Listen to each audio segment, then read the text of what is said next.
Good morning all of you. Good good morning. Morning sir. एक 2 minute थांबा. Good morning sir. Setting करून घेतो. 2 मिनिटं लेक्चर स्टार्ट करतो आपण. ठीक आहे. Okay sir. तर आपला जो क्लासरूम आहे ना वरती, त्या क्लासरूम मध्ये लेक्चर घ्यायला लागतं मला. तिकडे आपल्या ऑफिसमध्ये आवाज येतो ना जास्त.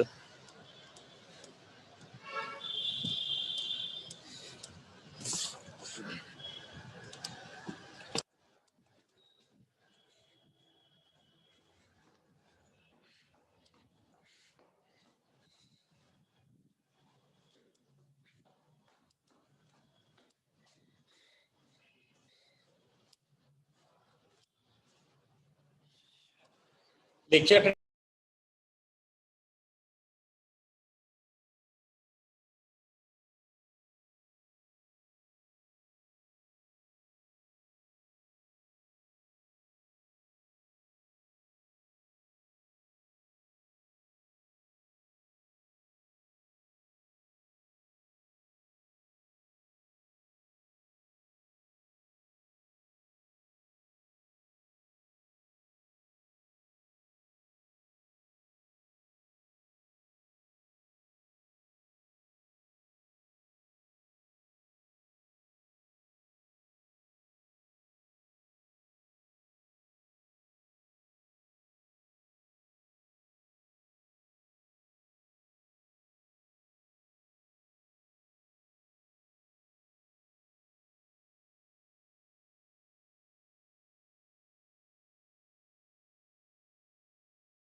Hello, student. Can you hear me, all of you? Yes, sir. Yes, Yes, sir. sir. एक Yes, fast sir. Sama. Yes, sir. Your patience Yes, is sir. your patience is highly appreciated.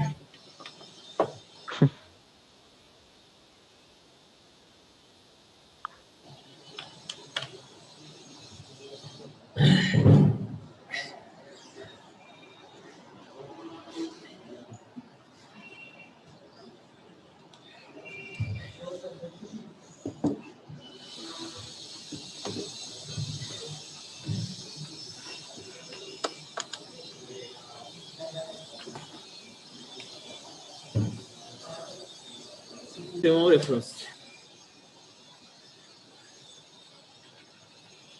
Okay.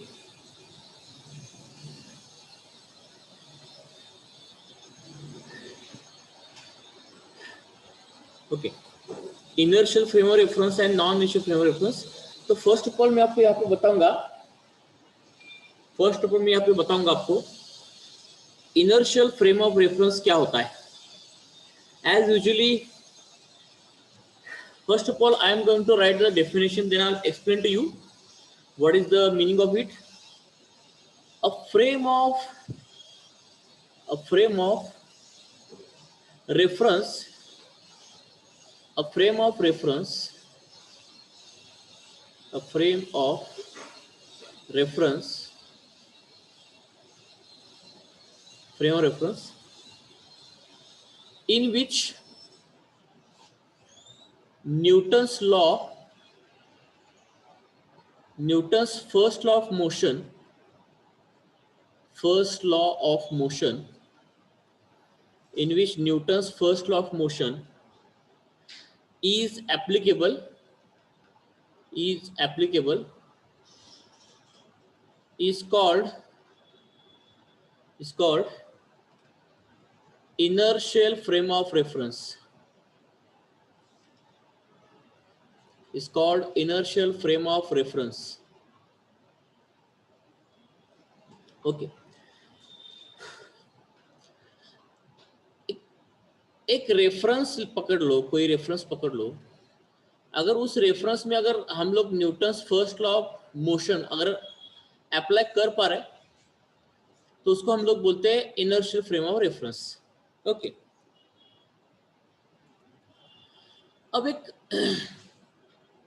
अब एक चीज देखो, मैं आपको एक simple से example बताता हूं.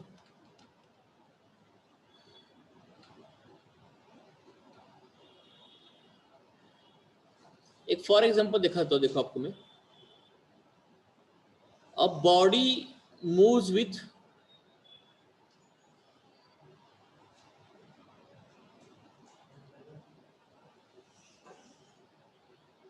या बेटर में इसका एक डायग्राम ड्रॉ कर देता हूं.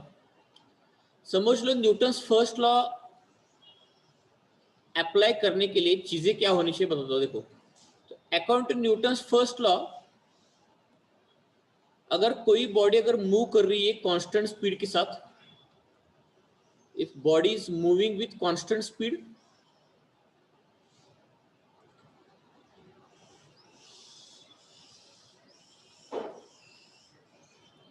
या दूसरा केस ले लो कि body has a zero velocity,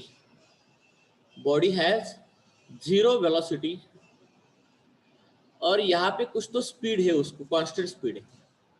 अब न्यूटन्स फर्स्ट लॉ ये बोलता है कि जब तक इन दोनों बॉडीज पर कोई नेट फोर्स नहीं एक्ट होगा तब तक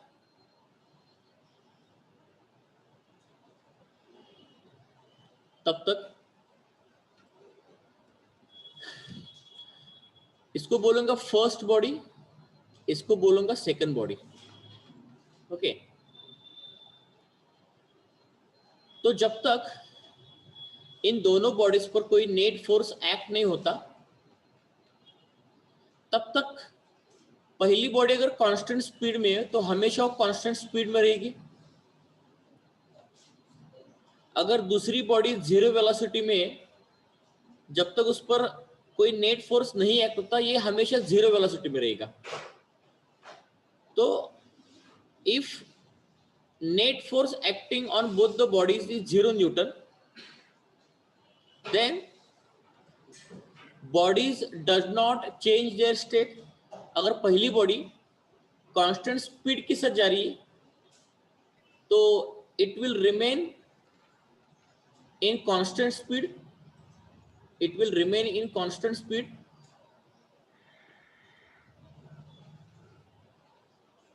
और अगर बॉडी रेस्ट में है, जीरो वेलोसिटी में रेस्ट में, it remains in rest unless and until there is no external force acting on the body या no net force acting on the body. Net force को ही हम लोग बोलते हैं एक्सटर्नल फोर्स. एक्सटर्नल फोर्स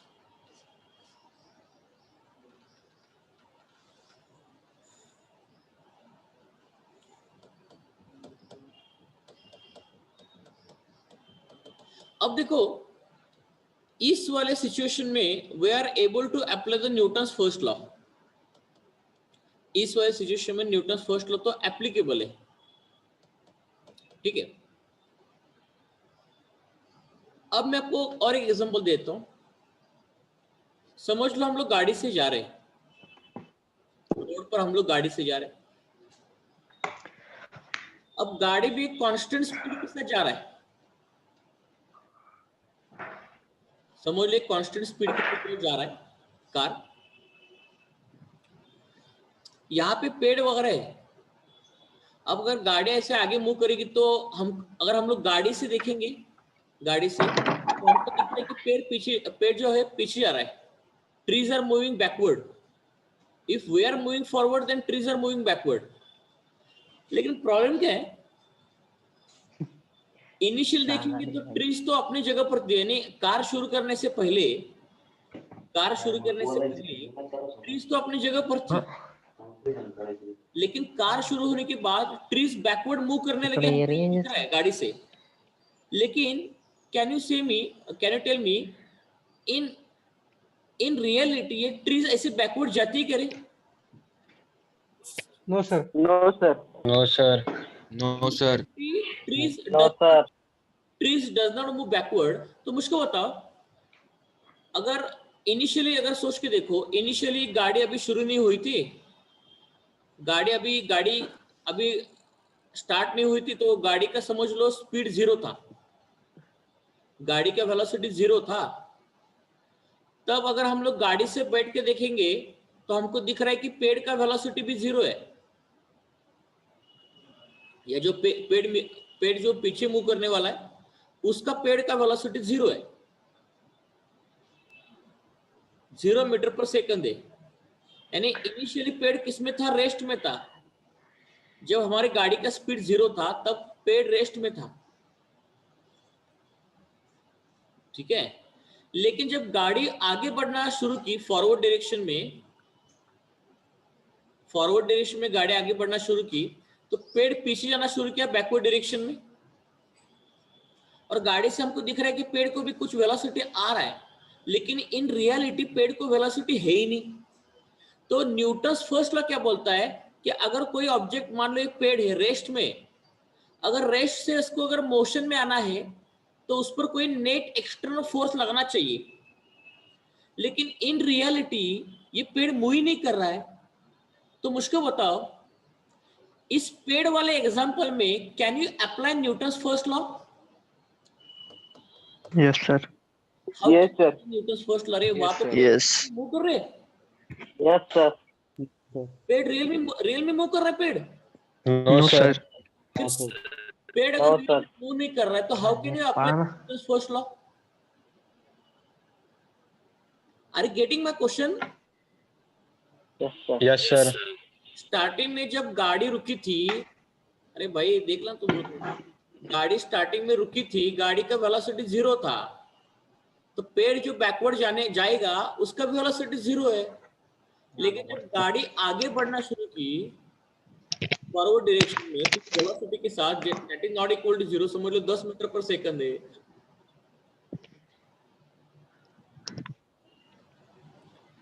तो ये हमको फील होगा कि ये अभी पेड़ जो है ना वो पीछे जाना शुरू करेगा, पेड़ में कुछ मोशन आ गया. लेकिन प्रॉब्लम क्या है कि पेड़ पहले रेस्ट में था, रेस्ट से मोशन में आ गया. तो मैं पूछ रहा हूँ, पेड़ पहले रेस्ट में दिख रहा था, फिर उसको हमको दिख रहा है कि वो मोशन में आ गया, तो इस वाले केस में can you apply the Newton's first law? No, No, sir. sir. No, sir. We can apply only on car that No, it is. sir. Yeah, very good. We can apply only on the car, not on the this tree. तो ये problem create होता है कि Newton's first law universe में हर जगह पर applicable नहीं है, correct? Yes, sir. Yes, sir. तो पहला चीज आप ये समझ लो, इनर्शियल फ्रेम रेफरेंस में अभी आपको नहीं पढ़ा है मैंने, जस्ट लिसन केयरफुली कि न्यूटन्स फर्स्ट लॉ हर जगह पर एप्लीकेबल ही नहीं है। अगर आप बोलोगे कि सर अर्थ पर भी न्यूटन्स फर्स्ट लॉ एप्लीकेबल है क्या, तो है, लेकिन अर्थ पर भी परफेक्टली एप्लीकेबल नहीं हो। क्यों नहीं है मैं आपको बताता हूँ। देखो, मुझको बताओ, अर्थ पर कोई बॉडी कांस्टेंट स्पीड के साथ जा सकती है क्या अपने आप? No, sir. No, sir. No, sir. No, sir. Tyre और गाड़ी का फ्रिक्शन होगा ना, Yes. Yes, sir. Yes, sir. Body अपने आप कांस्टेंट स्पीड अचीव नहीं कर सकती। न्यूटन ने एक्चुअली बॉडी मूविंग है तो कांस्टेंट स्पीड जो बोल रहा है ना, वो अपने आप मूव करने वाली बॉडी है। न्यूटन को थोड़ी मालूम था कि उस बॉडी में कहीं इंजन लगाए करके। Am I correct what I am saying? Yes. Yes. Yes, sir. Yes. ये और बोलने की कोशिश कर रहा था। तो रियल लाइफ में ऐसी कुछ सिचुएशंस आती है। अब ठीक है, ये तो वो तो फ्रिक्शन वाला तो पार्ट अलग हो गया, लेकिन रियल लाइफ में ऐसी बहुत सारी सिचुएशन होती है कि वहां पे हम लोग न्यूटन फर्स्ट लॉ अप्लाई नहीं कर पाते। तो उस सिचुएशन को हम लोग बोल देते हैं नॉन इनर्शियल, और जहां पे अप्लाई कर पाते हैं उसको बोलते हैं इनर्शियल फ्रेम ऑफ रेफरेंस। जहां पे न्यूटन्स लॉ एप्लीकेबल होता है उसको बोलते हैं इनर्शियल, और जहां पे नहीं एप्लीकेबल होता है उसको बोलते हैं non inertial. Am I correct? Yes, sir. Yes, sir. Okay, अब देखो, Yes, sir. अब इसके कुछ और अच्छे अच्छे एग्जाम्पल ले लेते हैं, और उस एग्जाम्पल से मैं आपको समझा देता हूं कि इनर्शियल का असल में मतलब क्या होता है और नॉन इनर्शियल का असल में मतलब क्या होता है। Sir, Earth revolving around the sun, that can be example of Newton's first law of motion, can be applicable Yes, on sir. It appears that sun is also like coming with us forward. stationary. हाँ, see, actually it appears that sun is rising in the east and setting in the west. Okay. Yes, sir. Okay, but in reality, sunrise and sunset is not a thing in which we can apply Newton's first law. Here, Newton's first law is not applicable because actually Earth is in reality Earth is revolving around the sun. Getting my point? Yes, sir. Sir, but revolution of the earth around the sun, there is a gravitational force. That's why the force is applied on the earth. That's the reason it is moving with a constant speed. That can be an example in which we can apply Newton's law of motion, first law of motion. Very good, very good. Why you are saying that example? Because Earth is moving in the vacuum, and in vacuum there is no friction. Yes. Are you getting my point? So perfectly in Yes. that case, the Newton first law is applicable. Yes, sir. Okay. See, simply what Newton first law says, if you apply the force on the body, then it will change its state. But actually, sun's gravitational force is constant on the earth. Yes. That is not going to change, and there is no friction for the earth also. Yes. So unless and until the sun's gravitational force is there, continuously and constantly will be revolving around the sun without any loss in the velocity and without any loss in the motion. Am I correct? Yes. Yes, sir. Yes, very good. Or you can have an example of rocket in intergalactic space. Intergalactic space. Do you know what is intergalactic space? No, sir. No, sir. Outer space, sir. No, not it is actually it is not outer space. Intergalactic space means what? Actually, it is far from any nearby stars or planets. The space which is far nearby planets or Away from gravitational fields. yes, away from gravitational field. Intergalactic space means away from gravitational field. Away from gravitational field, and you imagine one rocket is there or a spaceship is there. You can consider the spaceship is there or rocket engine is there. Spaceship. And imagine whose engines are shut down. All its engine shut down, all is engine shut down. Okay, ऐसे scenario आप consider करो. यहाँ पे intergalactic space जो away from gravitation field, यानी इसके इस rocket के नजदीक कोई स्टार या प्लैनेट नहीं है जो इस पर ग्रेविटेशन फोर्स लगाएगा. और तब आप इसका इंजन बंद कर लो. तो इसका अगर इंजन बंद करोगे तो उसका वेलोसिटी क्या हो जाएगा रे? जीरो. जीरो. जीरो. जीरो. अब देखो, यानी ये रॉकेट किस में आ जाएगा? रेस्ट में आ जाएगा. किसमें? रेस्ट में. रेस्ट में. अब देखो, अब हमारा न्यूटन फर्स्ट लॉ क्या बोलता है? अब हमारा न्यूटन फर्स्ट लॉ ये बोलता है कि जब तक इस रॉकेट पर कोई एक्सटर्नल फोर्स एक्ट नहीं करेगा तब तक ये रॉकेट अपनी जगह पर ही पड़ा रहेगा, ऐसे कैसे. Understood? Yes. Without any friction. Friction भी इसको कोई होगा नहीं. Yes sir. या अगर इसको कोई ऑलरेडी स्पीड है तो वो कांस्टेंट स्पीड के साथ मूव करता रहेगा. फिर समझ ले कांस्टेंट स्पीड है इसका. इंजन शट डाउन मत करो, कांस्टेंट स्पीड है, कांस्टेंट स्पीड के साथ है. तो ये कांस्टेंट स्पीड के साथ ही मूव होता रहेगा जब तक उस पर कोई एक्स्ट्रा फोर्स एक्ट नहीं होगा. ये न्यूटन लॉ बोलता है. Yes sir. हाँ, तो यस सर. तो इस केस में न्यूटन फर्स्ट लॉ एप्लीकेबल है, क्योंकि यहाँ पे क्या होता है ना कि वैक्यूम में क्या होता है कि आपको कोई फ्रिक्शन ही नहीं होता. There is no friction. हमारे अर्थ पर क्या प्रॉब्लम होता है? अगर आपने एक ऐसा कोई ऑब्जेक्ट छोड़ा ऐसे नीचे और आप बोलोगे कि सर इसका स्पीड कांस्टेंट हो गया, लेकिन परफेक्टली कांस्टेंट स्पीड अचीव करना इतना आसान नहीं है. Is it simple on the earth to perfectly achieve the constant speed? No sir. No sir. Why? No, sir. Frictional force acting. There is frictional force acting. तो उसकी वजह से हो जाता है. तो न्यूटन फर्स्ट लॉ के सबसे बेहतरीन एग्जांपल आउटर स्पेस के होते हैं, क्योंकि वहां पे कोई फ्रिक्शन ही नहीं होता. Are you getting this idea clear? Yes. Yes sir. Yes sir. और अर्थ पर भी अगर आप न्यूटन फर्स्ट लॉ लगाना चाहते हो ना, तो वहां पे फ्रिक्शन का कंपोनेंट हम लोग निगलेक्ट कर देते हैं.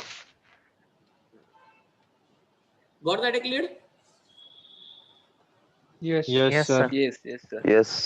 Yes sir. क्योंकि न्यूटन ने क्या बोला था कि uniform speed in straight line, वो अर्थ पर मेंटेन करना इतना आसान नहीं है. वो ऐसे बोल रहा हूं मैं.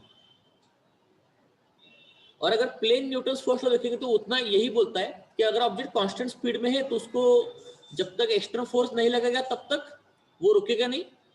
और अगर ऑब्जेक्ट रेस्ट में है तो जब तक उस पर एक्सटर्नल फोर्स नहीं लगेगा तब तक वो रेस्ट में पड़ा रहेगा. बस इतना से प्लेन सिंपल लैंग्वेज है. डिटेल में उस जाने की जरूरत नहीं. और जिस केसेस में आप न्यूटन फर्स्ट लॉ लगा सकते हो उसको बोलते हैं इनर्शिया फ्रेम ऑफ रेफरेंस, और नहीं लगा सकते वहां पे बोलते हैं हम लोग non inertia frame of reference. बस इतना से डेफिनेशन है. तो मैं आपको क्या करता हूँ, समराइज करके चीजों को दे देता हूँ. सर हाँ बोलो. सर एक मैं जब ट्रेन में गया था सर, एग्जांपल बोल रहा हूँ सर मैं. हाँ तो ट्रेन में जाते समय तो मैंने देखा है कि हाउस फ्लाइज जो होते हैं ना, house flies okay. House flies train के अंदर होते भी, ट्रेन फास्ट मूविंग होते भी उसके अंदर से जाता है सीधा हाँ स्ट्रेट जाता है वो. तो वो इनिशियल फ्रेम ऑफ रेफरेंस हो गया क्या सर वो? देखो, हाउस फ्लाई जो होता है ना, हेलो, यस सर. हाँ, जो हाउस फ्लाई होता है ना वो ट्रेन के सरफेस के कांटेक्ट में है क्या? नहीं सर, हवा में उड़ रहा है, उड़ता है सर ऐसे. हाँ, वो हवा में उड़ता है बराबर. वो ट्रेन के कांटेक्ट में नहीं होता तो उसका खुद का वेलोसिटी अलग होता है. Yes sir. वो हाउस वाला क्या करता है, उसको आंखों से तो दिखता है कि आगे का वॉल कैसा है, कि आगे का लोग कैसे, तो वो उस हिसाब से खुद को मेंटेन कर पाता है. तो जो हाउस फ्लाई होता है ना वो ट्रेन के सरफेस के कांटेक्ट में नहीं होता. अगर हाउस फाइल ट्रेन के वॉल पर अगर चिपका होता यस सर. तो वो अलग सी बात होती है. या ओके सर. जब तक कांटेक्ट नहीं होगा तब तक हम लोग वो इनर्शिया और नॉन इनर्शिया वहां पे डिफाइन ही नहीं कर सकते. यस सर, ठीक है. अगर विथ रिस्पेक्ट टू हाँ वो बता सकता हूँ मैं, लेकिन उनका velocity I will come to that point, don't worry, I will come. Yes sir. या अच्छा क्वेश्चन है, I will come to that. Yes sir. Okay sir. Let me complete this point and I will come to that point. Okay. Okay. अब आप याद रखना कि हमेशा Newton's first law applicable होता है इनर्शिया फ्रेम ऑफ रेफरेंस में. तो आपको करना क्या है, कुछ नहीं करना है. देखो, इसका फर्स्ट पॉइंट क्या है कि Newton's first law is applicable in this situations और in this cases. Non inertial frame of reference में क्या होता है कि Newton's first law is not applicable.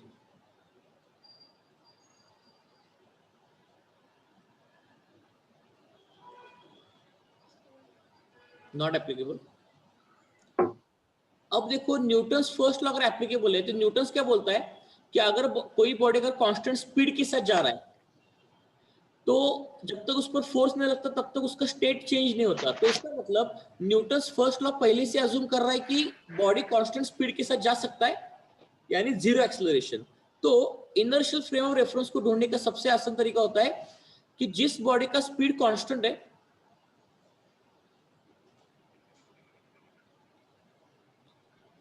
a body moving with constant speed, body moving with constant speed and zero acceleration। अगर कोई body अगर constant speed या zero acceleration के साथ मूव कर रहा है उसको भी हम लोग बोलते हैं inertial frame of reference. Understood? क्योंकि न्यूटन्स के फर्स्ट लॉ की वजह से, न्यूटन्स के फर्स्ट लॉ में ऑलरेडी कांस्टेंट स्पीड होता है ना बॉडी का। Yes sir. इसीलिए इनर्शियल फ्रेम ऑफ रेफरेंस को ढूंढने का सबसे आसान तरीका होता है कि अगर कोई बॉडी कांस्टेंट स्पीड में जा रहा है या जीरो एक्सेलरेशन में जा रहा है, इसका मतलब वो body inertial frame of reference में। बस ये दो चीजें याद रखना। और non inertial frame of reference में क्या होता है कि न्यूटन्स फर्स्ट लॉ एप्लीकेबल नहीं है, इसका मतलब बॉडी कांस्टेंट स्पीड में नहीं है, बॉडी वेरिएबल स्पीड में and body undergoes acceleration and body undergoes acceleration। अब बॉडी की यहाँ पे एक्सेलरेशन दो तरीके के हो सकते हैं, पॉजिटिव यानी इंक्रीज इन स्पीड अगर बढ़ रहा है बॉडी का, और एक्सेलरेशन निगेटिव होगा जब बॉडी का स्पीड कम हो रहा है, decrease in speed.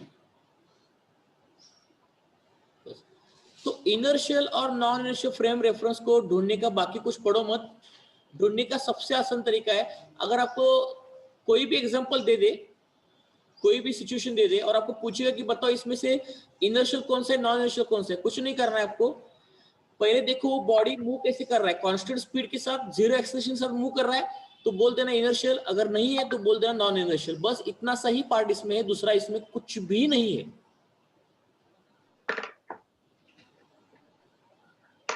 Okay sir.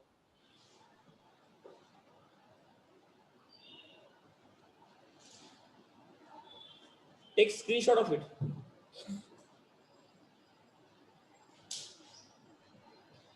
आज तो होमवर्क का पहला question, give difference between inertial frame of reference and non frame of reference. Third point में आप एग्जांपल लिख देना।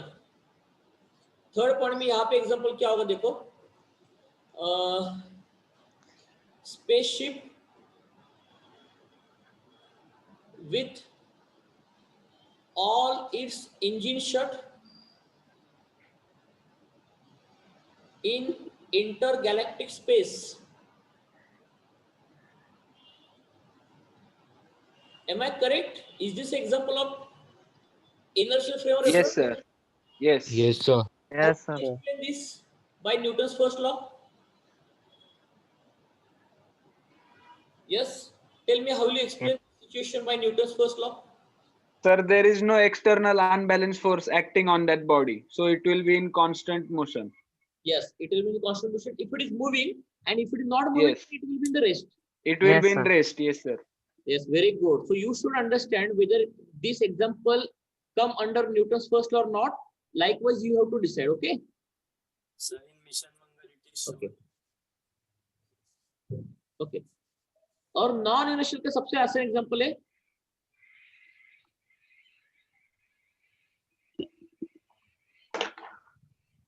Car which is accelerating.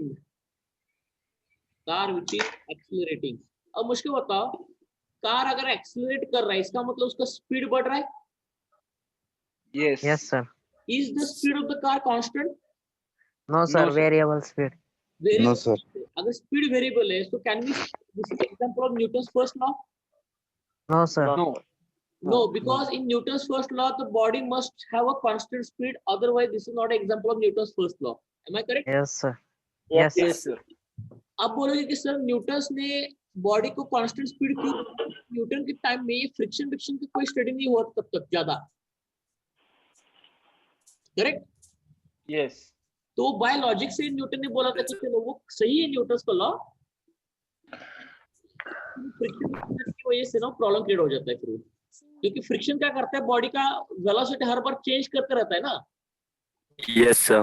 और फ्रिक्शन अगर बॉडी की वेलोसिटी हर बार चेंज कर रहा है, तो बॉडी का वेलोसिटी कांस्टेंट रहेगा नहीं, तो उसकी वजह से न्यूटन फर्स्ट लॉ हम लोग अप्लाई नहीं कर पाते फिर.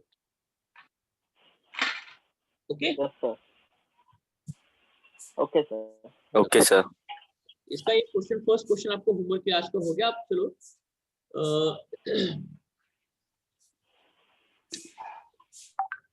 ओके. दूसरी चीज, एक पॉइंट हम लोग लिखने वाले दोनों के डिफरेंस है कि actually give the difference between inertial frame of reference और non inertial frame of reference. ये 2 मार्क के लिए क्वेश्चन आता है आपको सब्जेक्ट एग्जाम में, और इसके 4 पॉइंट होते हैं. अभी फिलहाल मैंने 3 पॉइंट बताए. चौथा पॉइंट क्या है देखते हैं हम लोग. दोनों का चौथा पॉइंट देखो. फोर्थ पॉइंट क्या है? जो इनर्शियल फ्रेम ऑफ रेफरेंस जो होता है कि जहां पे न्यूटन्स का लॉ एप्लीकेबल है ना, वहां पे जो फोर्स इन्वॉल्व होते हैं वो रियल होते हैं. वो मैं क्या बताता हूं आपको, रियल फोर्स का मतलब क्या होता है.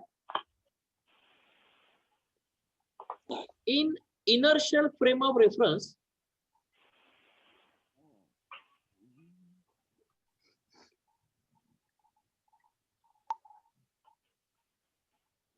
forces acting are real forces.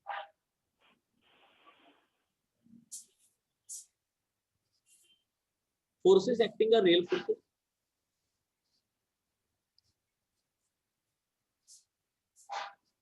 In this frame, यानी नॉन इनर्शियल फ्रेम, इसको लिख ही लेता हूं.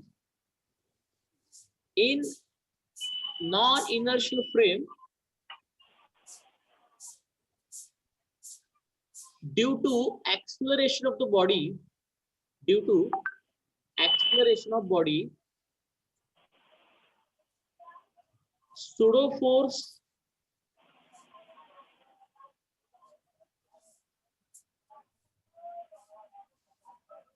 is created. या ऐसे अब सिंपल टर्म में ऐसे बोलो,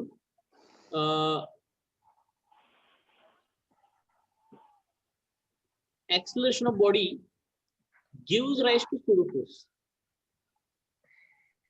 अब ये क्या है मैं आपको बता दूं. देखो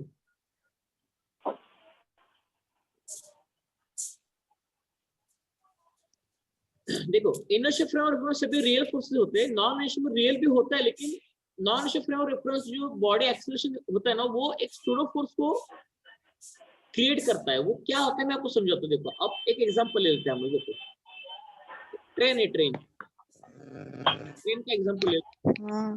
ट्रेन में आप यहाँ पे बैठे हो, आप बैठे हो, आपके सामने एक ऐसा पेंडुलम रखा है. पेंडुलम, सिंपल पेंडुलम, ट्रेन को अटैच्ड है. Pendulum, you understand pendulum? Yes, sir. Okay. Yes, Yes, sir. sir. अब मुझको अब चीज पहले बताओ, और याद रखना कोई भी फिजिक्स का एग्जांपल 2 ही चीजों में बढ़ जाता है, इनर्शियल या नॉन इनर्शियल. एग्जांपल देख के बताना होता है कि वो इनर्शियल का है कि नॉन इनर्शियल का है. Okay. Yes, sir. Okay, sir. तो मैं अब एक Okay, situation, sir. you have to just read the situation and tell me whether it is inertial or non inertial. Okay. Yes, sir. अगर समझ लो ट्रेन जा रहा है कुछ कांस्टेंट स्पीड के साथ जा रहा है, और वो constant speed I don't know, train constant speed के साथ जा रहा है. तो बताओ ये कौन सा फ्रेम ऑफ रेफरेंस है, ये वाला example? Non-inertial frame. Non-inertial Inertial. frame of reference. क्या लिखा है यहाँ? Constant. Inertial. तो मैंने क्या बताया था? Body is moving with a constant speed, it is called as Inertial. Inertial frame of reference. अरे कुछ नहीं, बहुत आसान है, सिर्फ कांस्टेंट स्पीड के नहीं देखो या वेरिएबल स्पीड देखो, बस इतना से देखना आपको। Am I correct? Yes, sir. Yes, sir. अरे ये वो थ्योरी में मत जाओ, और ये जो ये थ्योरी लिखा होता है ना बुक में वगैरह, वो जो इनर्शियल, अरे वो नाम में पढ़ो ही मत, वो कुछ नहीं होता इनर्शियल और नॉन इनर्शियल। अगर बॉडी कांस्टेंट स्पीड में है तो इनर्शियल बोलो, अगर नहीं है तो नॉन इनर्शियल बोल दो, बस। Understood? Yes, sir. Yes, sir. बस। तो इसका मतलब आसान सोचो, आसानी से करो, दूसरा कुछ नहीं है इसमें। इसका मतलब everything we are going to discuss now here. So this person is seated. This person is seated in inertial frame of reference. या पर्सन को छोड़ दो, आप खुद को इमेजिन करो कि आप ट्रेन में बैठे हो, you only seated in the train, तो you are in inertial frame of reference. Okay, अब मुझको बताओ, इस ट्रेन का स्पीड अगर v होगा तो इस पेंडुलम का स्पीड कितना होगा? V होगा. लॉजिक से बात है ना, वो भी v होगा और वो क्या होगा? अगर समझ लो ट्रेन जा रहा है constant speed 5 metre per second से, तो पेंडुलम का भी स्पीड कितना होगा भाई? 5 meter per second. ये 5 मीटर पर सेकेंड. और ये ट्रेन का अगर मैंने कांस्टेंट बोला तो ये भी कांस्टेंट होगा। Yes, sir. Yes, sir. तो यस सर. आगे देखो आप क्या कर रहा हूँ। अब देखो, अगर ट्रेन कांस्टेंट स्पीड के साथ जा रहा है तो बताओ ट्रेन का एक्सेलरेशन कितना है? 0. जीरो। Very good. 0. जगह नहीं, मैं इसको यहाँ पे लिख लेता हूँ। तो थोड़ा इसको मैं बेटर कर लेता हूँ ऐसे।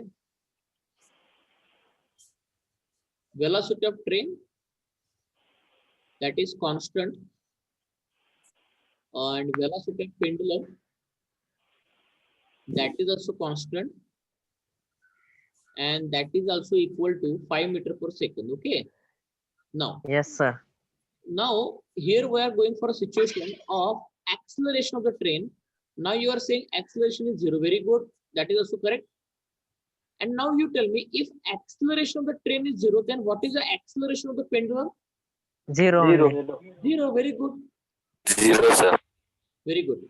नाउ यू टेल मी, अगर आप ट्रेन में बैठे हो, आप यहाँ पे खुद ट्रेन में बैठे हो, अगर पेंडुलम का अगर एक्सेलरेशन 0 है तो पेंडुलम आगे पीछे मूव करेगा क्या? No, sir. नहीं मूव करेगा।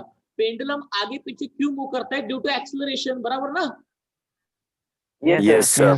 क्योंकि जैसे बाइक में अगर हम बाइक चला रहे हैं, हमारे पीछे कौन सा कोई तो आदमी बैठा है या कोई आपकी गर्लफ्रेंड बैठी है बाइक में पीछे, तो गर्लफ्रेंड आगे पीछे होगी। फिर आगे पीछे क्यों होते हैं? क्योंकि आप क्या करते हो, बाइक को एक्सेलरेट करते हो ना। Yes, sir. Yes sir. अगर आपका बाइक है ऐसा, ये देखो, ये अपना, ये कोई तो मेरे खुद का डिजाइन क्या बाइक है ये वाला, इतने बड़ा इंजन है, 1800 सीसी का इंजन है इसका, ये 3000 सीसी का इंजन है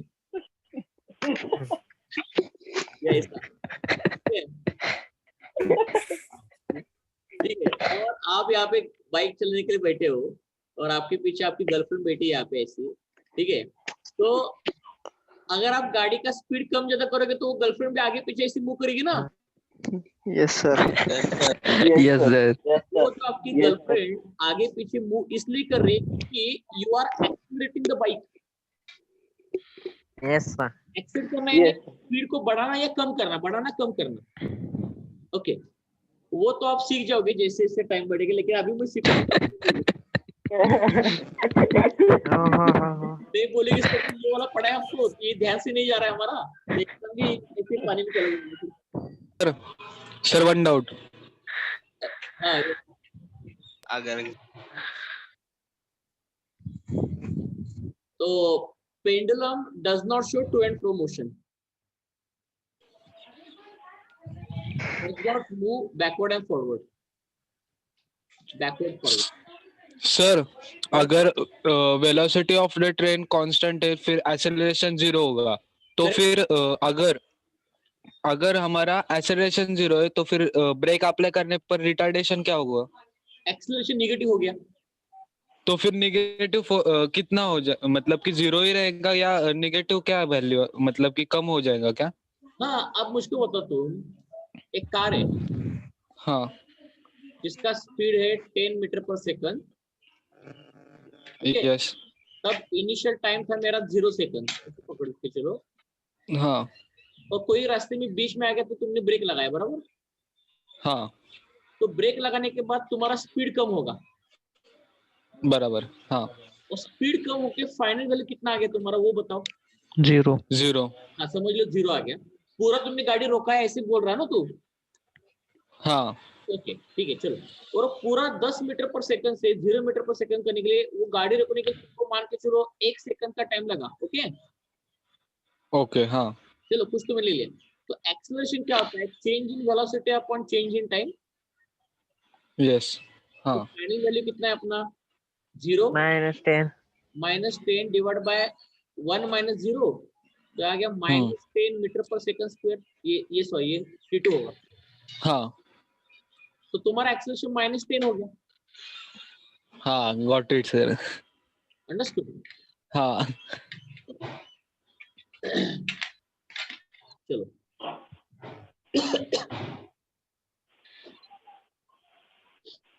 चलो, तो मैं आपको एक्सप्लेन कर रहा हूँ कि इनर्शियल ट्रेन का सबसे बेहतर एग्जांपल ट्रेन का है। तो you got the idea clear? Pendulum will not Yes, sir. Forward and backward. Yes, sir. Yes, sir. Okay, अब देखो हम लोग आगे बढ़ लेते हैं। अब वही ट्रेन का एग्जांपल ले लेता हूँ, लेकिन अब ट्रेन को मैं एक्सीलरेट करूंगा, उसका स्पीड बढ़ाऊंगा, तो क्या होगा देखिए। ये सबसे इंपॉर्टेंट है, ये डायग्राम थोड़ा सा जूम कर देता हूँ। आप खुद ट्रेन में बैठे, चेयर में बैठ के आराम से सब कुछ सुन रहे हो। So you are in the train now. Pendulum वैसे के वैसे रखा है हमने आपके सामने पेंडुलम। अब देखो क्या हो गया। अब अचानक से आपने ट्रेन का स्पीड बढ़ाने जा रहे हो। पहले ट्रेन का स्पीड था समझ लो 5 मीटर पर सेकंड, उसके बाद आपने ट्रेन का स्पीड कर दिया, अचानक से बढ़ाया 10 metre per second. So now can I say you are increasing the speed? Yes, sir. तो अगर Yes, sir. स्पीड इंक्रीज होगा तो इसका मतलब क्या होगा? ये कौन सा केस आ गया? वेरिएबल स्पीड का आ गया। क्या non inertial non inertial frame of reference. Yes, sir. Variable speed का आ गया। अब देखो,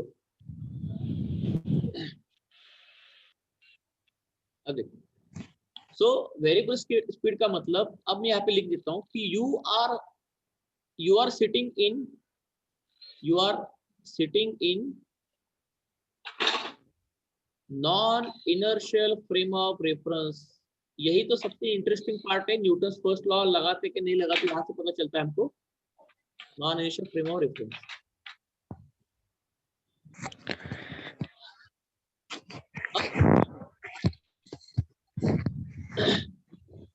अब अगर ट्रेन का स्पीड बढ़ रहा है तो पेंडुलम का भी स्पीड बढ़ेगा। Yes, sir. 5 metre per second का उसका स्पीड बढ़ गया, अब वो हो गया 10 मीटर पर सेकंड। वो भी पेंडुलम का भी वही स्पीड होगा, पेंडुलम की भी वही हाल हो गया, वो क्या वेरिएबल स्पीड के साथ। ओके, अब इसका मतलब मुझको बताओ, अगर, और हमेशा रखना जब भी स्पीड बढ़ता है तब एक्सेलरेशन पॉजिटिव होता है। Yes, sir. ठीक है, तब एक्सेलरेशन क्या होता है? पॉजिटिव होता है।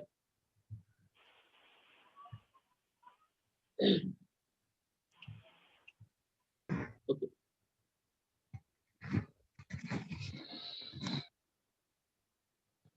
नाउ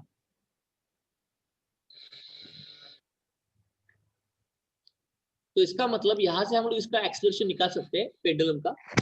एक्सेलरेशन को पेंडुलम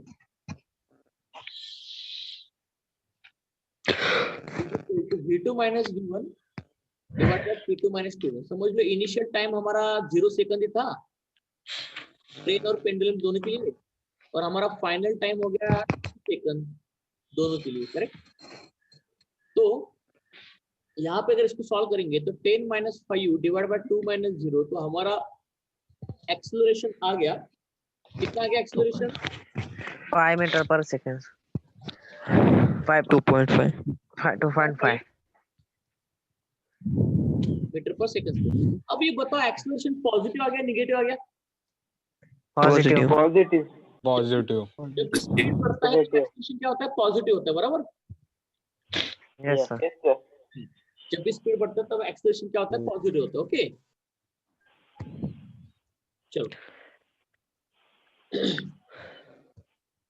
तो दिस एक्सेलरेशन इज पॉजिटिव। अब मुझको बताओ, now is this pendulum will remain stationery on its position? No sir. No, sir. ये आगे पीछे मूव करेगा, बराबर? Yes Yes, sir. sir. Yes, sir. ठीक है, अब ये एक्सेलरेशन में आ जाएगा।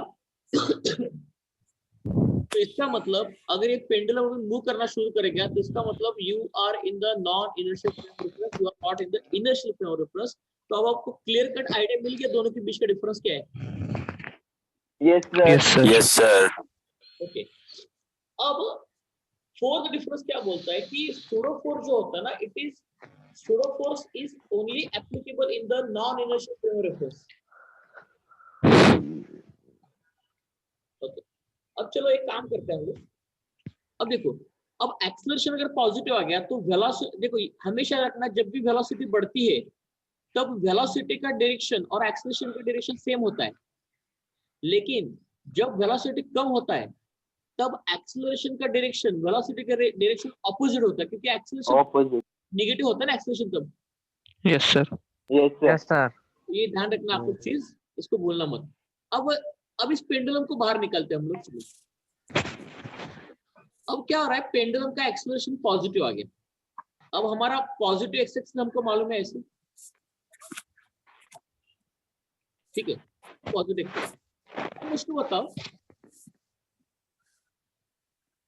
अब ये नॉन इनर्शियल वाला एग्जांपल ले रहा हूं मैं, I am taking the example of non inertial frame of reference, वही सबसे इंपॉर्टेंट होता है हमारे लिए। Yes sir. ओके, पेंडुलम का एक्सेलरेशन पॉजिटिव हो गया, इसका मतलब अब हमको न्यू पॉजिटिव यानी पॉजिटिव एक्स एक्सिस यानी आपके राइट हैंड साइड में। ओके, ओके, अब देखो होता क्या है, अब देखो होता क्या है,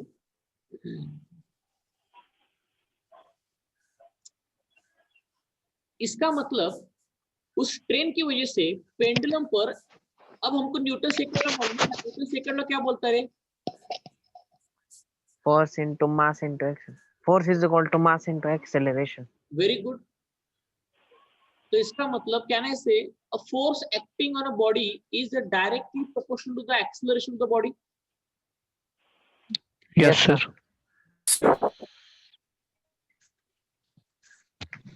ये हमने लिखा।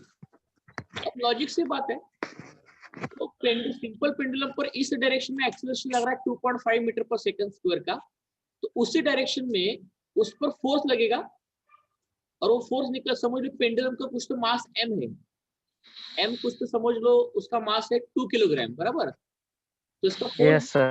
तो फोर्स निकल के आएगा mass into acceleration, that is 5 Newton का आएगा, बराबर? Yes, sir. Yes sir. अब लिसन केयरफुली, बंद करो, म्यूट इट।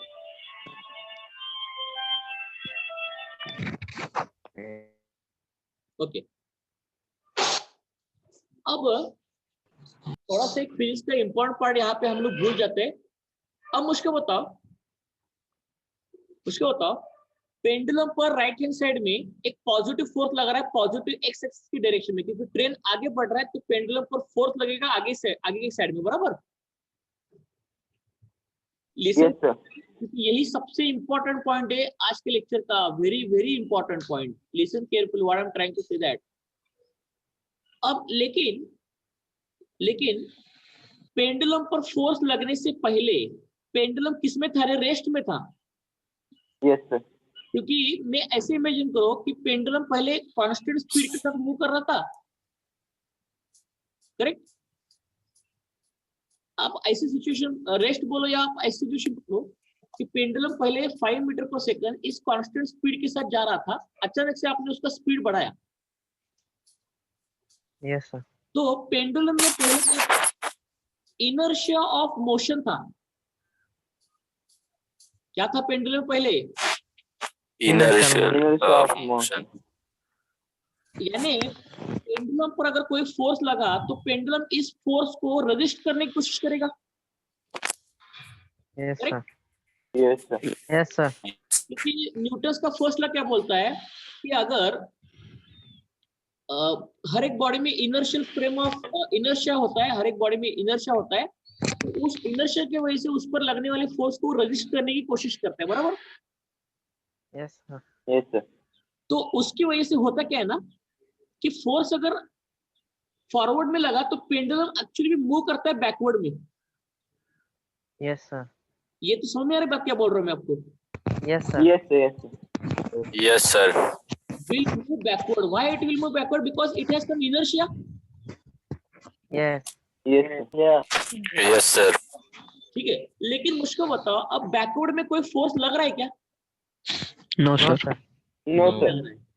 एक्चुअली इनर्शिया को मेंटेन करने के लिए, खुद की इनर्शिया को मेंटेन करने के लिए, यानी खुद का जो इनिशियल स्टेट था वो पेंडुलम इनिशियल की स्टेट में था 5 मीटर पर सेकंड में था, बराबर? Yes, Yes, sir. sir. Yes, sir. Pendulum को ये 5 मीटर पर सेकंड का स्टेट छोड़ना नहीं है, उसको 10 मीटर पर सेकंड में जाना नहीं है, तो क्या करता है पेंडुलम? उस पर जो लगने वाला राइट हैंड साइड का जो फोर्स है उसको अपोज करने के लिए पेंडुलम क्या करता है? बैकवर्ड में मूव करना शुरू कर लेता है। लेकिन पेंडुलम बैकवर्ड में मूव करता है उसकी इनर्शिया की वजह से। Am I correct? Yes, sir. Yes, sir. Yes, sir.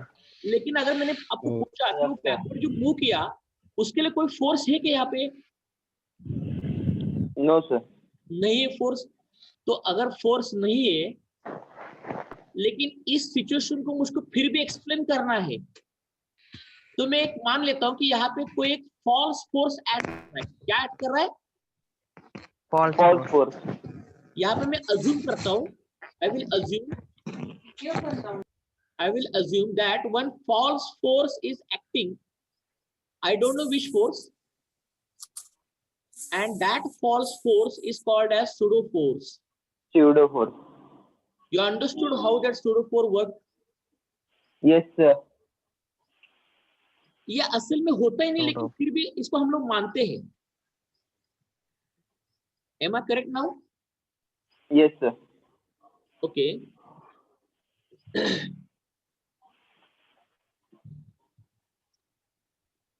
तो मुझको बताओ फिर ये सूडो फोर्स का इन्वेंशन कहाँ से हुआ? On inertia. Inertial frame of reference. Non inertial frame of reference से। इनर्शियल में कोई जरूरत ही नहीं थी क्योंकि पेंडुलम कोई एक्सीलरेट नहीं कर रहा था, बराबर? Yes, sir. Yes, sir. कोई पेंडुलम पर फोर्स ही नहीं लग रहा है तो वो अपनी जगह पर ही रुके रहेगा। लेकिन यहाँ पे पेंडुलम पर फोर्स एक्ट कर रहा राइट हैंड साइड में, तो उसको अपोज कर रहेगा पेंडुलम उसकी इनर्शिया की वजह से, तो वो बैकवर्ड मूव करेगा और वो जो मूव कर रहा है वो एक फॉल्स फोर्स के साथ मूव कर रहा है, उसको बोलते हैं सूडो फोर्स। गाड़ी होती है ना, गाड़ी वो लेफ्ट में टर्न की तो हम लोग राइट में मूव करते हैं ना, Yes, sir. Yes, sir. वो इनर्शिया की वजह से। तो यहाँ पे भी वही चीज हो रही है। Am I correct now? Yes, sir. sir.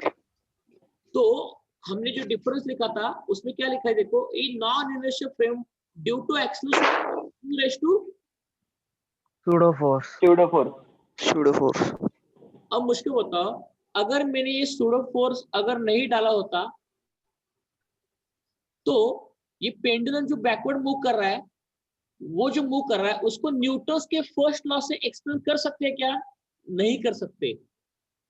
No, sir. Force ही नहीं ना यहाँ पे कोई। Is there Yes, sir.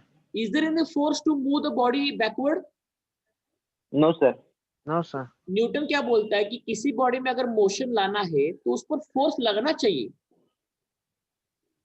Yes, sir. लेकिन पेंडुलम में बैकवर्ड जाने के बाद भी मुझको कोई फोर्स दिख ही नहीं रहा है। तो न्यूटन्स लॉ को वैलिड करने के लिए, न्यूटन्स लॉ को प्रूव करने के लिए मैंने सूडो फोर्स करके एक मैंने खुद से इन्वेंट कर दिया। Yes, sir. Yes, sir. और यही सेम सिचुएशन वो आपकी गर्लफ्रेंड के भी केस में हो गई। आपका एक बाइक है, बहुत बड़ा बाइक, धूम धूम क्या झूम नहीं धूम बाइक झूम बाइक बोल रहा हूँ। तो अब मुझको बताओ, आपकी गर्लफ्रेंड अभी पीछे बैठी है ऐसी, तो आपने जब गाड़ी का स्पीड बढ़ाते हो ना, तो गर्लफ्रेंड एक्चुअली पीछे जाती है, आगे नहीं आती, और गाड़ी के जब वो ब्रेक लगाते हो ना, वो आगे आती है। You understood this part? Yes, sir. Yes, sir. जब आप स्पीड ऑफ बाइक इंक्रीज, अचानक से अपने लिमिट को बढ़ाया, speed of bike increase, girlfriend will move backward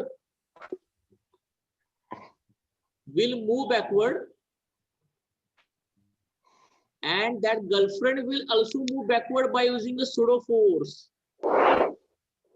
अगर कोई गर्लफ्रेंड आपके पीछे बैठी है और आपने अचानक स्पीड बढ़ाया और उसने आपको पकड़ा नहीं है, तो वो पीछे जाएगी, तो बोल देना कि it is due to pseudo force. Understood this part?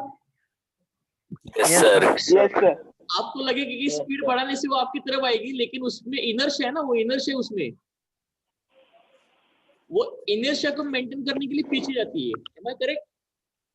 Yes sir Yes, sir. Yes, sir. Yes, sir. Same चीज इस Yes, sir. के साथ भी हो रही है। Got it clear now? Yes sir Yes, sir. Yes. I hope you understood the inertial and non-inertial frame of reference. Yes, sir. Yes, sir. Yes, sir. आप Yes, sir. आज को होमवर्क का जो पहला क्वेश्चन है, give the difference between inertial and non-inertial. 2 mark के लिए हमेशा 4 पॉइंट लिखना। Yes sir Okay, sir.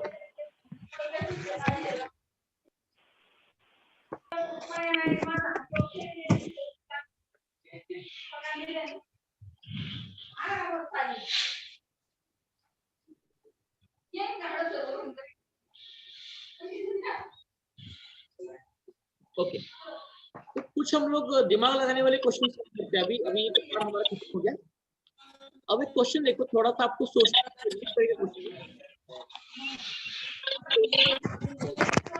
पढ़ना तो है, लेकिन अगर किसी स्टडी की वजह से अगर आपकी सोच बढ़ रही है, तो उसका मतलब उस स्टडी का वो आउटपुट होगा। लोग रीड करो अच्छे से। हेलो अच्छे से रीड करो। Are there any situations in which we cannot apply Newton's laws of motion?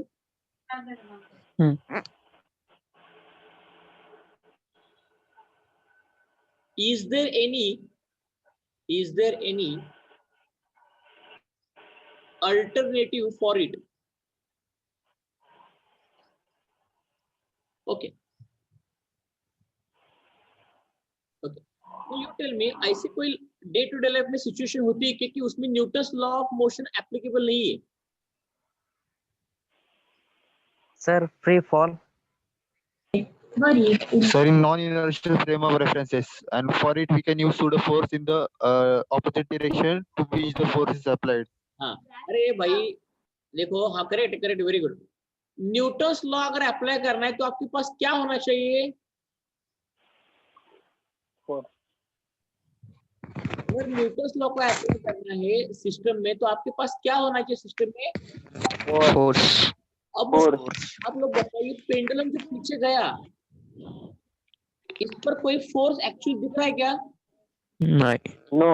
हाँ सर तो यहाँ पे अगर फोर्स ही नहीं है, तो यहाँ पे न्यूटन्स लॉ लगा सकते क्या आप लोग? No. नहीं. अभी तो बताए तो ना, वही आंसर है कि in non inertial frame of reference means if the body is accelerating or in non-inertial frame of reference, we cannot apply the Newton's law. But उन्होंने आगे पूछा है कि is there any alternative for it? Yes, there is an alternative for it. What is the alternative? Applying Pseudo force. Pseudo force. force Applying pseudo force for what purpose? To make Law applicable.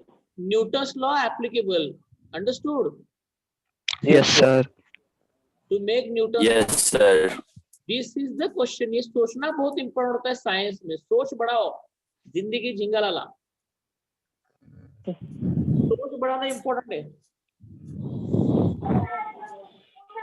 तो ये वाला पहला चीज बता सकते हो आप? ये वाला आप ये वाला क्वेश्चन होमवर्क के ले लो। So this is the first case. आप बताओ कि in non inertial frame of reference यानी accelerated frame in which Newton's law is directly not applicable. So to make the Newton's law applicable, we have to apply the pseudo force. बस इतना सा लिखो, काम हो गया। अब थोड़ा सोच के देखो, इस केस में न्यूटन्स लॉ अप्लाई ही नहीं हो सकता।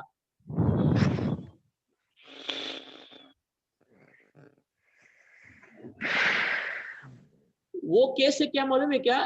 When bodies are moving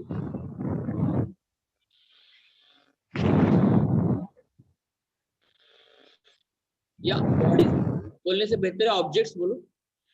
When objects are moving with speed of light, speed comparable to light, क्योंकि यूनिवर्स में कोई भी ऑब्जेक्ट ऐसा नहीं कि जो एग्जैक्टली लाइट की स्पीड से नहीं जा सकता। कंपेरेबल बोल रहा हूं मैं। Speed comparable to that light, comparable to that light यानी लाइट की स्पीड के ऑलमोस्ट 90% या 99% स्पीड। अगर इतने स्पीड से ऑब्जेक्ट जा रहा है तो उस केस में न्यूटन्स लॉ एप्लीकेबल ही नहीं भाई। लाइट की स्पीड से कम होता है क्या? So here in this case Newton's law is not applicable. तो आप बोलेंगे कि सर फिर इस केस में न्यूटन्स लॉ एप्लीकेबल क्यों नहीं है? पहले ये बताओ और इसका सॉल्यूशन बताओ। इसका सॉल्यूशन क्या है? Alternative.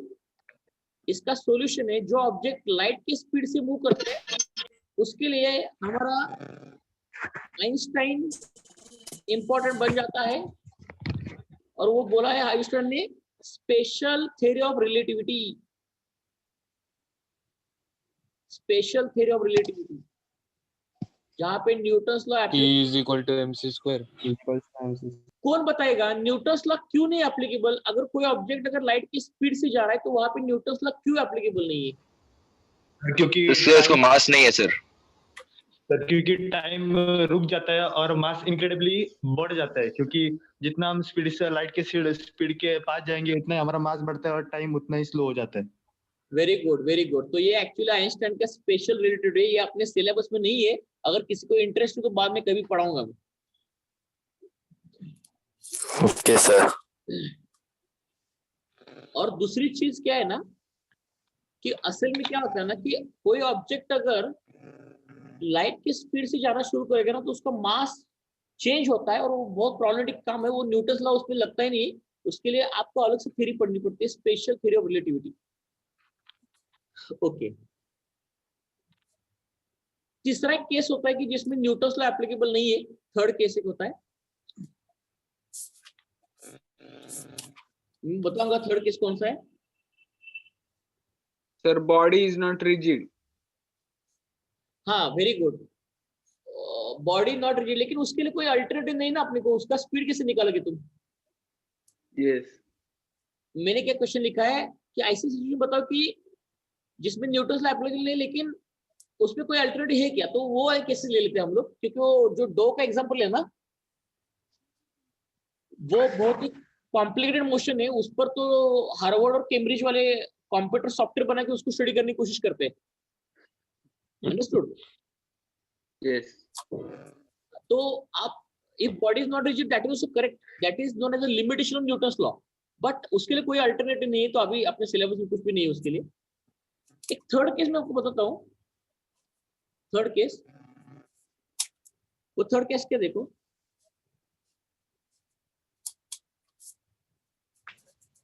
Newton's law is not applicable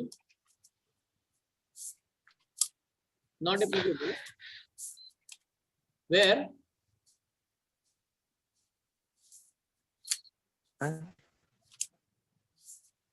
objects having atomic और मोलिकुलर साइज। मुझको बताओ जो ऑब्जेक्ट एटॉमिक या मोलिकुलर साइज का आएगा उस पर न्यूटन्स लॉ एप्लीकेबल हो सकता है क्या रे? No, sir. नहीं हो सकता, वो प्रॉब्लम है एक्चुअली ना। उसके लिए एक अल्टरनेटिव होता है, उसमें भी न्यूटन्स लॉ एप्लीकेबल है। न्यूटन्स लॉ रियल वर्ल्ड में रिजिड बॉडी पर एप्लीकेबल है, उसके लिए अल्टरनेटिव है क्वांटम मैकेनिक्स। जो मोलिकुलर साइज चीजें होती है उसका बिहेवियर स्टडी करने के लिए क्वांटम मैकेनिक्स यूज होता है भाई। क्योंकि अगर आपने गोल्ड को लिया, गोल्ड को है ना, गोल्ड का आपने बहुत thin, very very thin sheet of one dimension, तो वो गोल्ड के उसको बोलते हैं हम लोग, तब वो गोल्ड के वो नैनो पार्टिकल्स बोलते हैं। क्या बोलते हैं गोल्ड को? Nano particles of gold. तो इतने छोटे गोल्ड के पार्टिकल का बिहेवियर जो है ना वो रियल वर्ल्ड के साथ मैच नहीं करता, वो कुछ तो अलग ही बिहेवियर है उसका। क्योंकि वो इतना अलग बिहेवियर दिखाता है ना, उसके लिए दुनिया का कोई लॉ ही नहीं लगता, उसके लिए अलग से स्टडी कर रहे लोग quantum mechanics. You understood this part? Yes, sir. Yes, sir. वो अपने सिलेबस में नहीं, just remember this part. Okay, sir. Okay okay. तो ये 3 केसेस आप होमवर्क के लिए, क्वेश्चन नंबर 2 ले लो होमवर्क के लिए। 3 केसेस लिखना है आपको। ओके, इसके आगे का पार्ट है, आगे क्वेश्चन, नेम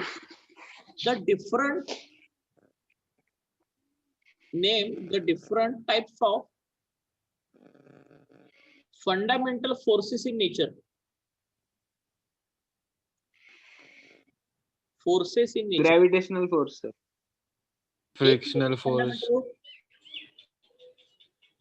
नेचर में कौन कौन से फंडामेंटल फोर्स होते हैं? वेरी गुड, ग्रेविटेशनल फोर्स एक हो गया, दूसरा Frictional force. नहीं, that is Magnetic force. Magnetic force. नहीं, Electromagnetic, weak nuclear and strong nuclear. why that frictional force is not a fundamental force? Magnetic force. Okay, दूसरा होता है electromagnetic force, not magnetic, that is called as electromagnetic. क्यों? अरे भाई, जहां पे electric field होता है वही मैग्नेटिक फील्ड होता है, या जहां पे मैग्नेटिक फील्ड होता है वही पे इलेक्ट्रिक फील्ड होता है, बराबर? Yes. तीसरा होता है strong nuclear force, Weak nuclear force. और वीक न्यूक्लियर फोर्स, और ये 4 ही force governs whole universe. Can you imagine? ये 4 ही फोर्सेस पूरे यूनिवर्स को गवर्न करते हैं, कंट्रोल करते हैं। पूरे यूनिवर्स में जो भी चलता है इन चारों रूल से ही चलता है, चारों फोर्सेस से चलता है। That the frictional force is dependent on gravitational force, so it is not a. Got the idea clear, all of you? Yes, sir. Yes, sir. अगर किसी ने आपको पूछे कि explain the whole universe, you can explain the whole universe on the base of this 4 forces only.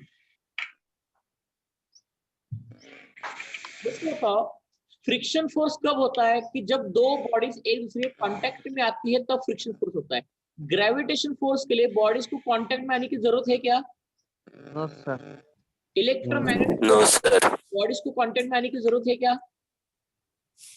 No, sir. और ये strong nuclear force किसके बीच में होता है रे? Outer electrons and nucleus.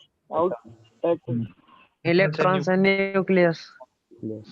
और वीक न्यूक्लियर फोर्स कहाँ होता है? सर वो फ्यूजन और इसमें यूज होता है, फ्यूजन और फ्यूजन में उस दौरान यूज होता है।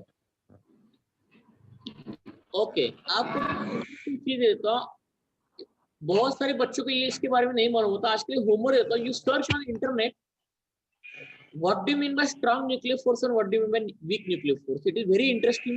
These two forces. हमको लगता है कि दोनों एक ही है, दोनों एक नहीं है. Okay, sir. इनका दोनों का पर्पस भी अलग अलग है.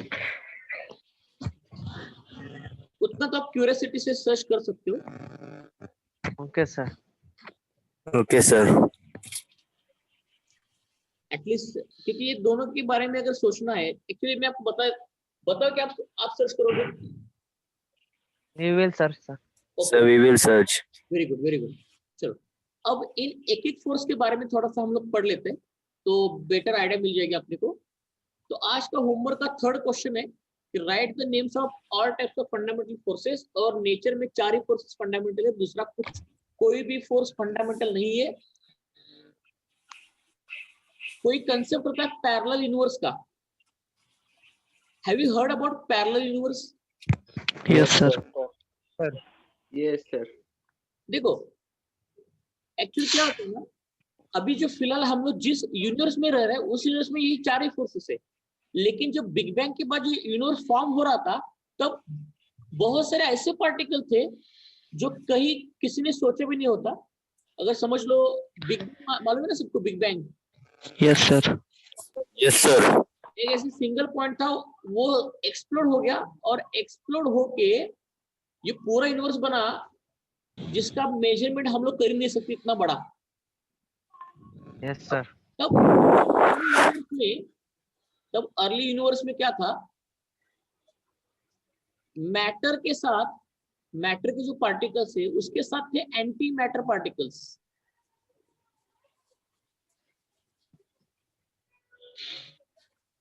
फिर अब एंटी मैटर पार्टिकल्स, ये एंटी मैटर क्या करता है, मैटर को एनालाइज करता है. यानी अगर मैटर यहाँ पे, अगर एंटी मैटर यहाँ पे आ गया तो एक दूसरे को एनालाइज करके ब्रेक डाउन करता है तो यूनिवर्स फॉर्म ही नहीं होता. अब यूनिवर्स फॉर्म इसलिए हुआ क्योंकि समझ लो एंटी मैटर के पार्टिकल्स अगर x होंगे तो मैटर के पार्टिकल x+1 थे, तो इस x ने इस x को काट दिया, लेकिन एक मैटर के पार्टिकल से पूरा यूनिवर्स बन गया. देखो You got that clear? अब मैं बोलने की कोशिश क्या कर रहा हूँ कि इस एंटी मैटर अगर पार्टिकल होते ना तो उसके लिए मे बी लॉज अलग होते. ये जो फंडामेंटल लॉज है ना अपने, ये लॉज अलग होते, लेकिन ये लॉज सिर्फ मैटर के लिए एप्लीकेबल है. You got that clear? Yes. Yes. बहुत सारी वैसी चीजें होती है, कॉस्मिक स्ट्रिंग होता है, पैरेलल यूनिवर्स होता है, ब्लैक होल में ग्रेविटेशन वेव्स होती है, बहुत सारी इंटरेस्टिंग चीजें आगे हम लोग पढ़ने वाले हैं. उसके लिए पहले आपको बेसिक फंडामेंटल क्लियर होना चाहिए सारी चीजों के बारे में. Okay Okay, sir. तो आज आपको ज्यादा हेडेक नहीं दूंगा. आज के लेक्चर में कुछ फीलिंग होगा कि अच्छे से करो और ज्यादा थ्योरी हमको पढ़ना है. उसके बाद हम लोग न्यूमेरिकल स्टार्ट करेंगे. Okay Okay, sir. और मैं क्या करूंगा, देखो वेक्टर चैप्टर के न्यूमेरिकल अभी मैंने फिलहाल स्टार्ट नहीं किए, मैंने सिर्फ वेक्टर का थ्योरी पढ़ाया है. मोशन एंड प्लेन की भी न्यूमेरिकल मैंने कम लिए हैं, वो इंटेंशनली कम लिए, वो बाद में लेने के लिए. जब हमारा लॉज ऑफ मोशन टॉपिक खत्म होगा तो मैं कंबाइनली वेक्टर के, मोशन एंड प्लेन के और लॉज ऑफ मोशन के सिर्फ न्यूमेरिकल पर ही फोकस करूंगा उसके बाद में. Okay Okay, sir. Yes. तक आपकी कंसेप्ट अगर क्लियर है तो सारी चीजें क्लियर है. Okay Okay, sir.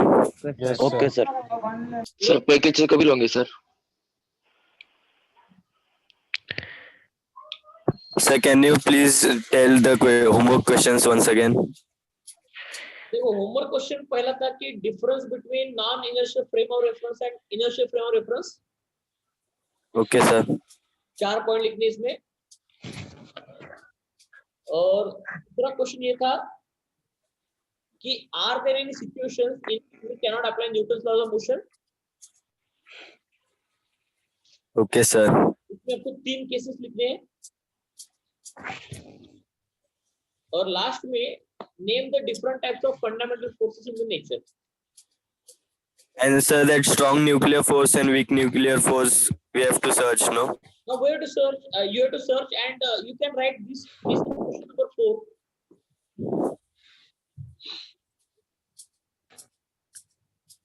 ये क्वेश्चन नंबर 4 ले लो. Strong nuclear force, weak nuclear force search करके आज के आज लिखो. और लेकिन सिर्फ स्ट्रॉन्ग न्यूक्लियर फोर्स किसके बीच में होता है, वीक न्यूक्लियर फोर्स किसके बीच में होता है, और दोनों का कैरेक्टरिस्टिक लिखो. Okay, sir. Okay, sir. So these are 4 questions. Okay. थोड़ी देर में मैं आपको रिकॉर्डिंग भेज देता हूँ और आपको स्क्रीनशॉट भेज देता हूँ. Yes, sir. सर हाँ बोलो. सर लेक्चर कभी दोगे कल के सर? कल का बचा है ना? हाँ कल का जो लेक्चर बचा है ना वो मैं काम करता हूँ. आज कौन सा फ्राइडे है ना, तो आज मुझको शाम में कोई प्रॉब्लम नहीं है. ठीक है चलो, लेक्चर अगर कोई नहीं मेरा 12 का तो मैंने 3:30 को रखा है. चलो आज शाम को ले लेते, लेकिन टाइमिंग में आपको 4 बजे तक बोल देता, टाइम 4 बजे तक. Okay, हाँ, sir. ठीक है Okay, sir. sir. Sir, one doubt is there. बोलो. Sir, is Newton first law of motion? Newton first law is applicable on clouds? अब क्लाउड्स का क्या, वो क्या क्वेश्चन तो बताओ ना. Sir, is Newton's first law applicable on clouds? लेकिन किस कॉन्टेक्स्ट में पढ़ रहे हो क्लाउड को? क्या क्लाउड, देखो पहली चीज क्या है, मैंने क्या बोला था कि Newton's law is applicable on rigid body. Okay, sir. Is cloud rigid? No. No, sir. देखो मैंने उसी दिन आपको क्लियर किया था कि न्यूटन्स के फर्स्ट लॉ के स्टेटमेंट वर्ड है रिजिड बॉडी करके. So cloud is not a rigid body, so Newton's law is not applicable. Okay, sir. Thank you, sir. हाँ, और एक चीज 2 मिनट रुको, वो limitations of Newton's first law मैंने नहीं बताया. लिमिटेशंस या सारे न्यूटन्स लॉ की लिमिटेशंस, हाँ वो लिमिटेशंस देख लेते हैं हम लोग. चलो ये क्वेश्चन नंबर 5 होमवर्क के लिए करो आप लोग. Limitations of Newton's laws of motion.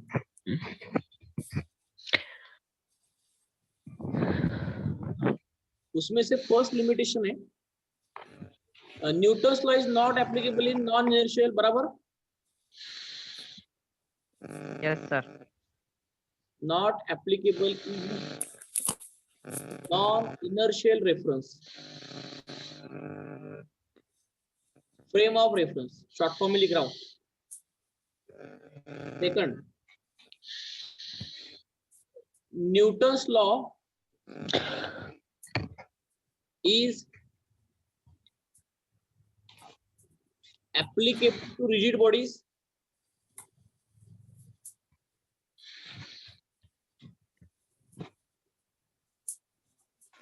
Third,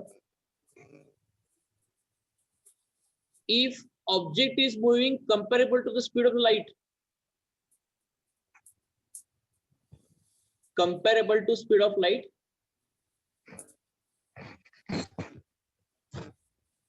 then also Newton's law is not applicable.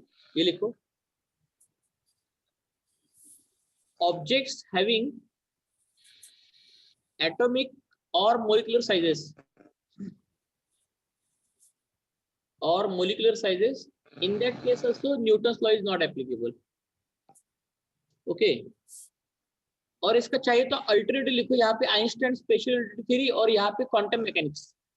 और लास्ट का पॉइंट है कि Newton's law is applicable two point object.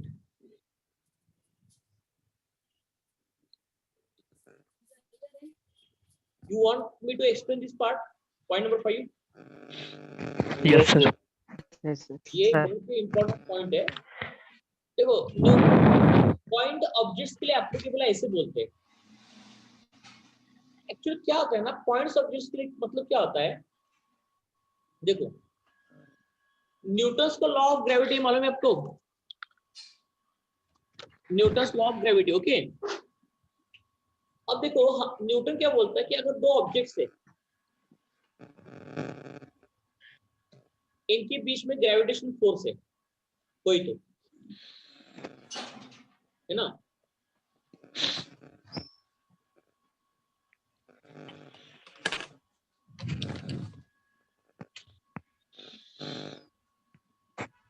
तो इन दोनों के बॉडी के बीच में जो ग्रेविटेशन फोर्स है वो हम लोग कैसे निकलते, समझ लो इसका मास m1 है, इसका मास m2 है, तो इसको हम लोग Vm1 into और जो उनके बीच का डिस्टेंस होता है वो ले लेते हैं हम लोग आर स्क्वायर आ जाता है। ये तो स्कूल में आप लोगों ने पढ़ा होगा न्यूटन ग्रेविटेशनल फोर्स का formula. Yes, sir. Yes, sir. तो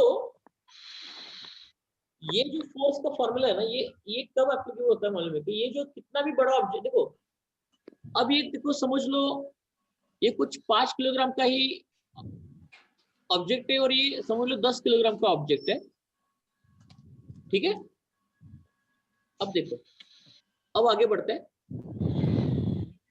तब इनके बीच में फोर्स ये होगा।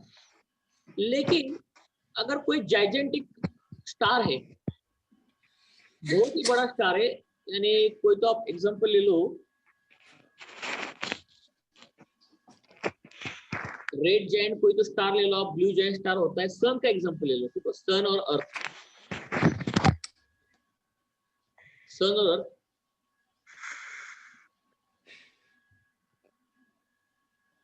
इनके बीच का भी डिस्टेंस आर है, कोई तो distance 1.5 lakh crore kilometre, 5 lakh crore kilometre. Actually ना सन और अर्थ इनका इतना बड़ा साइज होने के बावजूद भी ना उसको हम लोग पॉइंट ऑब्जेक्ट मान के ही ये फॉर्मूला लगा देते हैं। Am I correct? Yes, Yes, sir. sir. Newton क्या बोलते हैं कि कितना भी बड़ा स्टार हो या प्लैनेट हो, फिर भी आप पॉइंट ही पकड़ के ऐसे पकड़ लो, पॉइंट सन और ये अर्थ ऐसे पकड़ लो और इनके बीच में दिखाओ, कोई फर्क नहीं पड़ता क्योंकि आर तो सेम ही रहेगा ना। Yes, sir. Yes, sir. ये अगर ऑब्जेक्ट बड़ा होगा या पॉइंट ऑब्जेक्ट होगा, आर तो हमेशा सेम ही रहेगा। Yes, sir. Yes, sir. तो इसलिए Yes, sir. Newton's law is applicable to point object. Now is this idea clear? Yes, Yes, sir. sir. Yes, sir. हाँ, तो ये लिमिटेशन भी आप लोग लिख लो अच्छे से। तो this completes our today's part now. Yes, sir. Thank you, sir. Okay चलो, thank you all of you. Hello